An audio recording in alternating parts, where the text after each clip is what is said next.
Kidney রোগীরা সকাল, দুপুর এবং রাত্রিবেলা এই তিনটে টাইমে ডায়েট চার্ট অনুযায়ী খাবার মেনটেন করার পরে ইভিনিং টাইমটাতে একটু চিন্তিত হয়ে পড়েন যে এই সময়টাতে তারা মুখরোচক একটু কি খেয়ে থাকবেন, যাতে একটু তাদের টেস্টটাও অন্যরকম হয়, একটু স্বাদটাও আসে, মুখে ভালো লাগে, এইরকম টাইপের কি খাবার খাওয়া যায়।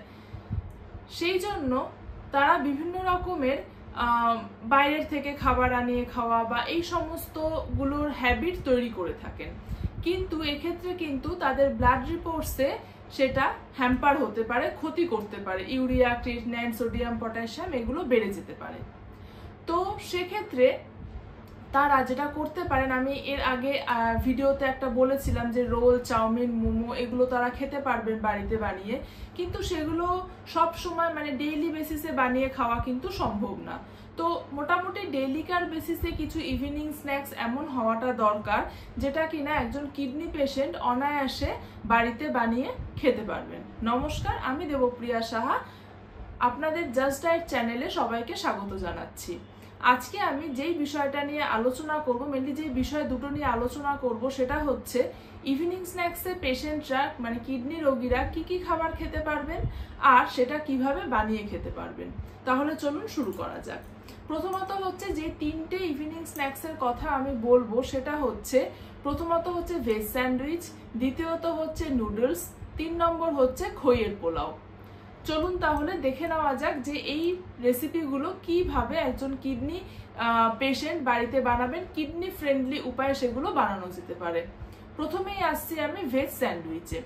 এক্ষেত্রে কিন্তু আপনারা হোয়াইট ব্রেডটাই ব্যবহার করবেন, যেটা কিনা মেনলি ময়দা দিয়ে হয়ে থাকে।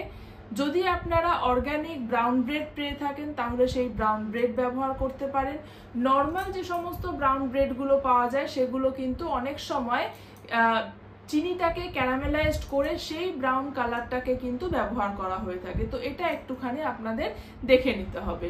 এছাড়া যদি মাল্টিগ্রেন কিছু ব্রেড পাওয়া যায় বাজারে, সেগুলো কিন্তু আপনারা ইউজ করবেন না, কারণ মাল্টিগ্রেনের মধ্যে বিভিন্ন রকমের গ্রেন দিয়ে সেই ব্রেডটা তৈরি করা হচ্ছে, আর বিভিন্ন রকম গ্রেন মানে সেখানে পটাশিয়াম, ফসফরাস এই দুটোর কিন্তু রেশিওটা একজন কিডনি পেশেন্টের জন্য সঠিকভাবে থাকে না।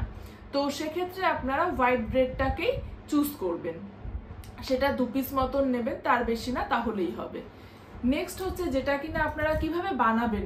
এবারে আপনারা স্যান্ডউইচে মেনলি আমাদের যেটা মেইন ইনগ্রিডিয়েন্টস থাকে সেটা হচ্ছে মেয়োনিজ। মেয়োনিজটা আপনারা মেনলি মেয়োনিজের বদলে আপনারা গ্রিক ইয়োগার্ট ব্যবহার করবেন।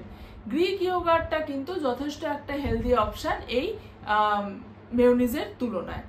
আর ভেজিটেবলসের মধ্যে শসা, পেঁয়াজ, টমেটো এগুলো দেওয়া যেতে পারে। সুইট কর্নটা একটু লিচড করে নিয়ে সেটা দেওয়া যেতে পারে। এছাড়া সল্ট আর ব্ল্যাক পেপার, ব্যাস। এই গ্রিন চিলি, যদি কেউ ঝাল বেশি পছন্দ করে থাকেন তাহলে একটু গ্রিন চিলি কুচি দিয়ে নেওয়া যেতে পারে। এরকম ভাবে কিন্তু একটা সুন্দর ভেজ স্যান্ডউইচ বানিয়ে ইভিনিং স্ন্যাক্সের টাইমে আপনারা রাখতেই পারেন। আর হ্যাঁ, এটা বললাম আমি যাদের ডায়ালিসিস শুরু হয়নি, যারা কনজারভেটিভ ট্রিটমেন্টে রয়েছে, যাদের নাকি প্রোটিনটা রেস্ট্রিকশনসে রয়েছে, তাদের যেহেতু ডায়েট চার্টে আপনারা দেখেই থাকবেন মোটামুটি মোরাললেস একবেলা করেই প্রোটিন দেওয়া থাকে, তো সেই জন্য আপনারা ভেজ স্যান্ডউইচটাকে চুজ করবেন। এবার যাদের নাকি প্রোটিন রিকোয়ারমেন্টটা হায়ার সাইডে থাকছে, যারা ডায়ালিসিস পেশেন্ট, তাদের কিন্তু সারাদিনে প্রচুর অ্যামাউন্টে প্রোটিনটাকে ডিস্ট্রিবিউট করা থাকে। তো তারা কি করবেন, তারা স্যান্ডউইচটার মধ্যে একটু এগ হোয়াইট বা শ্রেডেড চিকেন একটু বয়েল করা, সেগুলো কিন্তু আপনারা ইনকর্পোরেট করতে পারেন স্যান্ডউইচটার মধ্যে। নেক্সট যেটা হচ্ছে সেটা হচ্ছে নুডলস। নুডলস ক্ষেত্রে আপনারা কি ব্যবহার করতে পারেন, আটা নুডলস আছে, রাইস নুডলস আছে, বা ময়দার যে নুডলসগুলো পাওয়া যায় সেগুলো আপনারা ব্যবহার করতে পারেন। আটা ময়দার নুডলসটা দুটো মিশিয়ে আপনারা ব্যবহার করতে পারেন, তো সেটাও কিন্তু একটা হেলদি অপশন হবে আপনাদের জন্য। নুডলসটা আপনারা কিভাবে বানাবেন, নর্মাল যেরকম ভাবে নুডলস আমরা বানাই সেরকম ভাবেই বানাতে হবে। সবজির মধ্যে লিস্ট করা বিনস, গাজর, কড়াইশুঁটি এই সমস্তগুলো রাখা যাবে, একটু গ্রিন চিলি ব্যবহার করা হলো, সল্ট অ্যান্ড পেপার ব্যবহার করা হলো, ব্যাস, দ্যাটস ইট। এর মধ্যে আপনারা Maggi masala, soya sauce, chilli sauce, tomato sauce এই সমস্ত সসগুলোকে একটু অ্যাভয়েড করা আর মশলাটাকে অ্যাভয়েড করা, তাহলেই কিন্তু আপনাদের একটা কিডনি ফ্রেন্ডলি নুডলস খুব ভালো টেস্টি ভাবে বানিয়ে ফেলতে পারবেন। কারণ এই মশলা বা সসগুলোতেই কিন্তু এক্সট্রা সোডিয়াম থাকছে, পটাশিয়াম থাকছে, যেটা কিনা একজন কিডনি রোগীর রক্তে সোডিয়াম পটাশিয়াম এগুলোকে বাড়িয়ে দিতে সাহায্য করতে পারে। তো সেই কারণে আপনারা এগুলোকে অবশ্যই এগুলোকে অ্যাভয়েড করবেন। আর যদি ডায়ালিসিস পেশেন্ট হয়ে থাকেন আপনাদের মধ্যে কেউ, তাহলে আপনারা সেক্ষেত্রে এগ হোয়াইট ব্যবহার করবেন আর শ্রেডেড চিকেন ব্যবহার করা যেতে পারে, যেহেতু তাদের প্রোটিন রিকোয়ারমেন্টটা একটু হায়ার সাইডে থাকে। এবার আমরা আসবো খইয়ের পোলাও। খইয়ের পোলাও, এটা শুনে একটু আপনাদের হয়তো অবাক লাগছে যে খইয়ের পোলাও কিরকম ভাবে কি হতে পারে। সেম যেরকম চিড়ের পোলাও হয় বা চালের পোলাও হয়, সেরকমই কিন্তু খই দিয়েও পোলাও বানানো যেতে পারে। যারা কিনা কিডনি রোগের সাথে সাথে ডায়াবেটিসও আক্রান্ত হয়েছেন, তাদের ক্ষেত্রে কিন্তু এই খাবারের পরিসীমাটা আরো ছোট হয়ে আসে, কারণ এই চিড়ে, মুড়ি, খই এগুলো কিন্তু হাই গ্লাইসেমিক ইন্ডেক্স ফুডসের মধ্যে পড়ছে।